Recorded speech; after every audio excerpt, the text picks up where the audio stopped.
আমার ভেজিটেবল ডিমের অমলেট খেতে ইচ্ছে করছিল, তাই চলে এলাম ভেজিটেবল অমলেট করব বলে। ধনেপাতা কুচি, টমেটো কুচি, গাজর কুচি, কাঁচা লঙ্কা কুচি, পেঁয়াজ কুচি, এইসব ভেজিটেবলগুলো আমি কেটে টুকরো করে নিয়েছি। এর মধ্যে লবণ, হলুদ গুঁড়ো, হোমমেড গুঁড়ো মশলা দিয়ে ভালো করে মাখিয়ে নিলাম। সব মাখানো হয়ে যাওয়ার পরে আমি তো একটা ডিম নিয়েছিলাম, তবে ডিমটা ফাটিয়ে নিয়েছি, দেখলাম যে ডবল কুসুম।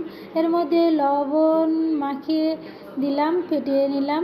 তারপর গরম তাওয়ার মধ্যে ডিমটাকে আমি দিয়ে দিলাম, অমলেটের মতন তৈরি করে নিলাম। তারপর ভেজিটেবলের টুকরোগুলোর মধ্যে যে মশলা দিয়ে মাখিয়ে নিয়েছিলাম সেগুলো অমলেটের উপর ছড়িয়ে দিলাম। ছড়িয়ে দেওয়ার পর দেখতে তো ইয়ামি লাগছে, মনে হচ্ছে যেন ডিমের উত্তপম লাগছে, দারুণ ইয়ামি লাগছে, দেখতে তো খুবই সুন্দর লাগছে। তো এইভাবে ডিমের অমলেট খেতে দারুণ লাগে।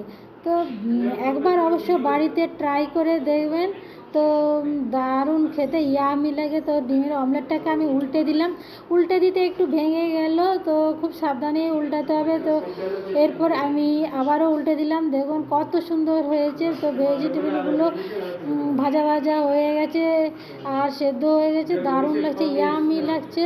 তো কেমন হয়েছে অবশ্যই কমেন্ট করে জানাবেন। তো আমার তো খুবই ভালো লাগে, তাই প্লেটে এরপর নামিয়ে নিলাম, এরপর খাবো। এত অসাধারণ হয় মানে বলে বোঝানো যাবে না। অবশ্যই